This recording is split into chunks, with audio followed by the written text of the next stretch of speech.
Դերասան եւ հումորիստ Վահե Բեգլարյանն, ով հանրությանն առավել հայտնի է Բոնի անունով, շատ ակտիվ գործունեություն է ծավալում սոցիալական հարթակներում։ Բոնին տարիներ շարունակ իր կարիերայի սկզբնական շրջանից աշխատում է հեռուստատեսությունում եւ շատ հայտնի նախագծերում։ Բոնին ինստագրամյան հարթակում հայտնել է, որ սիրելի ունի։ Դերասանի ընտրյալը նույնպես սոցիալական հարթակներում բավականին ակտիվ է, նա բլոգեր Մերի Ադամյանն է։ Զույգը միայն օրեր առաջ է հանրայնացրել իրենց միասին լինելու փաստը։ Նրանք նոր տեսանյութ են հրապարակել, շատ ռոմանտիկ, գեղեցիկ ու ջերմ մթնոլորտում։ Բոնի եւ Մերիի հարազատներն ու ընկերներն էլ շտապել են հոլովակի մեկնաբանություններում շնորհավորել զույգին ու անսահման երջանկություն մաղթել։ Star News-ը դա եւս անում է, իսկ այժմ առաջարկում ենք դիտել նրանց համատեղ տեսանյութը։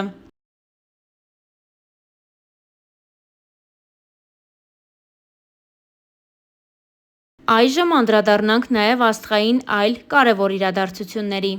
Այսօր օգոստոսի 11-ին լույս աշխարհ է եկել դերասան Էմիլ Գալստյանի երկրորդ երեխան։ Զույգը որդի է ունեցել, ում անվանակոչել են Դանիել։ Ուրախալի լուրը դերասանը հայտնել է իր սոցիալական էջերում, գրելով հետևյալը. Դանիել Գալստյան Էմիլի 11:08:26։ Star News-ը շնորհավորում է դերասանի ընտանիքին։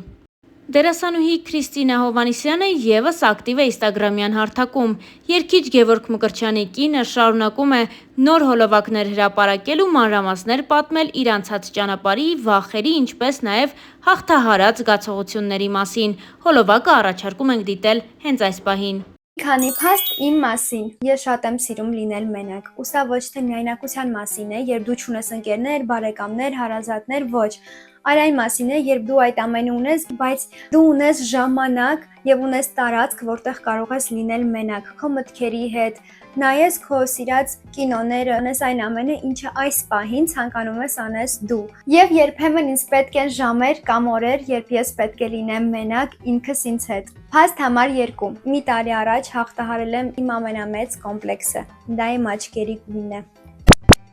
Ես տարիներ շարունակ չէի կարողանում ընկալել ինձ իմ բնական աչքերի գույնով, որովհետև ես 18 տարեկանից կրում էի կապույտ գույնի լինզաներ, ոչ ամեն օր, բայց ամեն դեպքում երբեմն ինձ տեսնում էի այդպես եւ շատ էի հավանում։ Իսկ հետո իմ կյանքում այնպես ստացվեց, որ ես նկարահանվեցի մի պրոյեկտում, որտեղ կապույտ աչքերով էի։ Տեսնել ինքդ քեզ գրեթե ամեն օր կապույտ աչքերով, հավատացեք, սկսում ես քեզ այդպես ընկալել եւ չես կարողանում ուղղակի քեզ հավանել քո բնական աչքերի գույնով։ Ինձ կտրուկ հրաժարվեցի ու հիմա արդեն նայում եմ ինձ լինզաներով ու առանց ու հասկանում եմ, որ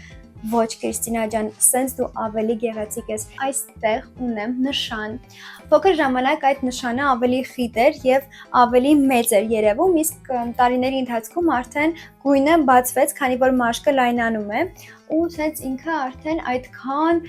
շատ չի երևում, իսկ եթե ձեզ դուր եկավ այս ֆորմատը եւ ուզում եք ինձ ճանաչել մի փոքր ավելի շատ, ուրեմն մեկնաբանություններում գրեք, որ ցանկանում եք տեսնել մաս 2-ը։ Մի տարի առաջ հաղթահարել եմ երևի թե իմ ամենամեծ կոմպլեքսը։ Մի հատ գնահատեք ընդհանրապես 10 րոպեվա ընթացքում եմ սարքել մազերս, շպարվել մի թեթև եւ հագնվել։ Հիմա դուրս եմ գալիս, զանգեց Գևը ու ասեց, որ շուտ պատրաստվեմ, որովհետև գնում ենք ման գալու, Մաշան ավելի ճիշտ պետք է գա իմ հետևից, որպեսզի մենք գնանք միանանք տղաներին, եթե ինչ Մաշան իմ տեքոր կինն է։ Այդպես, ես պատրաստվել եմ իրականում հոլովակի հետ կապված, իմ վերջի տեղադրած ուզում էի մի փոքր մանրամասն ձեզ հետ խոսեի, բայց ոնց տեսնում եք, ժամանակ չունեմ, պետք է հիմա շուտ շտապեմ։ Այդպես, եթե Գև ջան դու նայում ես, ես արդեն պատրաստ եմ, սպասում եմ Մաշային։ Այդքանը, կհանդիպենք լավ քիչ։ Ճանապարհը Ռուսաստանից դեպի Հայաստան։ Եկեք սկսենք նրանից, որ ես ծնվել եմ Հայաստանը 4 անկյունում պահող ընտանիքում։ Ես մեծացել եմ Հայաստանից հեռու, բայց շատ Հայաստանից տեղեկացված։ Ինձ միշտ պատմել են Հայաստանի հետ կապված յուրաքանչյուր պատմություններ։ Ես դպրոցում չեմ ունեցել ընկերներ ու ոչ, դա ոչ թե այն պատճառով, որ ես ընկերասեր չեմ, այլ որովհետև իմ դաստիարակությունը ու իմ մենտալիտետը ուրիշ էր, իսկ իրանցը ուրիշ։ Հաճախում էի դպրոց Պարի պարապմունքների, դպրոց Պարի պարապմունքների եւ տենց տարիներ շարունակ։ Իմ ամենալավ տարիները այն տարիներն էին, երբ մենք սկսեցինք գալ Հայաստան, 3 ամսով գալիս էինք Հայաստան, ու այդ կոնտրաստը Հայաստանի եւ Ռուսաստանի մեջ ես ամեն տարի զգում էի ավելի եւ ավելի։ Հայաստանից ես կարող եմ հիշել շատ տարբեր բակային խաղեր եւ հետաքրքիր պահեր իմ մանկության, ու ամեն անգամ, երբ մենք Հայաստանից վերադառնում էինք Ռուսաստան, ես շատ ծանր էի տանում, նախ որովհետեւ իմ հարազատներն էին այստեղ, իսկ երկրորդն էլ, որ դուրս դրսում վազվզելը ոտաբոբիկ արևի տակ ինձ համար ավելին էր, քան Ռուսաստանի ամեն ինչը։ Իդեպ իմ Հայաստան տեղափոխվելու նաև նպաստեց այն, որ ես 14 տարեկանում ծանոթացա իմ առաջին լավ ընկերուհու հետ, մոտ ընկերուհու հետ, ում հետ մինչ այսօր ես իմ կապը պահում եմ։ Այնքան հավես էր այդ տարիները, երբ մենք միասին որևիցե տեղ էինք դուրս գալիս, շփվում էինք, աղջիկներով էինք կիսվում, ու ես հասկացա, որ այստեղ ամեն ինչ այլ է, իսկ այնտեղ հեռվում Ռուսաստանում ամեն ինչ այլ է, մարդկանց մեջ, մարդկանց վերաբերմունքի մեջ, շփման մեջ, ու ես հասկացա, որ ամեն դեպքում իմ հոգին այստեղ է, ու ես պետք է տեղափոխվեմ Հայաստան։ Ու օրերից մի օր ես հասկացա, որ ես չեմ ուզում ապրեմ մի երկրում, որտեղ անգամ նպատակներ եւ երազանքներ չունեմ։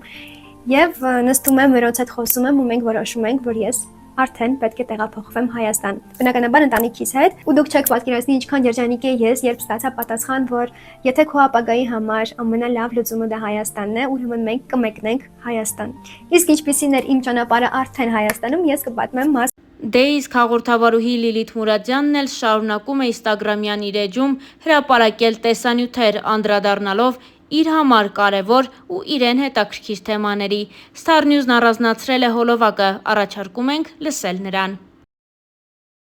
Վերևից բոլորը թքած ունեն։ Ինչ ենք անելու առանց բազմոցին նստած քննադատների փորձագիտական կարծիքի։ Վայ, տեսակ ինչեր հագե։ Ոնց է գիրացե։ Անձնականում հաստատ ամեն ինչ քանդվում է։ Ես թորիներից եմ հասկացել։ Ես որոշել եմ բիզնես բացի, պոպկորնը բերեք, հիմա հաստատ խայտարակա լինելու։ Զարմանալի է, չէ՞։ Բոլորը ճշգրիտ գիտեն ինչպես ապրես։ Բայց որն է ամենահետաքրքիրը, երբ քո աշխարհը իսկապես փլվում էր, երբ դու գիշերը նստած չգիտեիր ինչպես ապրես մինչև առավոտ, որտեղից ուժ գտնես ու ինչպես սոսնձես ինքդ քեզ, այդ փորձագետներից եւ ոչ մեկը կողքից չէր։ Մացնում էիր քո ճանապարհը մեն-մենակ։ Ուրեմն ինչու ես հենց հիմա արգելակում կյանքդ ու վախենում քայլ անել այն մարդկանց կարծիքի պատճառով, ովքեր երբեք կողքից չեն լինելու։ Թող խոսեն, նրանց սիրելի մելոդրամանա։ Ու հիշիր, իրենցից յուրաքանչյուրը կուզենար լիներ քո տեղը, բայց չուներ համարձակություն։ Եվ ուղարկիր ես հոլովակը այն ընկերուհու, ով միշտ անհանգստացած է ուրիշների մեծ բերանների պատճառով։ Մամա, գուցե ես սա ասեմ մեր երկուսի փոխարեն։ Ես երազում եմ, որ մեր երեխաները սովորեն ընտրել իրենք իրենց, լինեն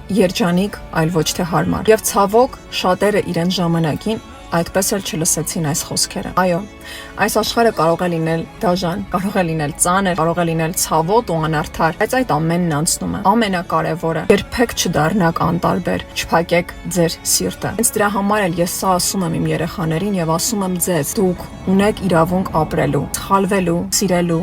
անցնելու ձեր սեփական ուղին, որն անցնում եք առաջին անգամ։ Իսկ եթե շատ ծանր լինի, ուղղակի հիշեք, որ ձեզ սիրում են անսահման եւ առանց որևէ նախապայմանի։ Պարզապես նրա համար, որ դուք կաք։ Ու հիմա ես այս հոլովակը կուղարկեմ իմ աղջկաս, իմ Անիս։ Իսկ դուք գիտեք թե ում ուղարկել։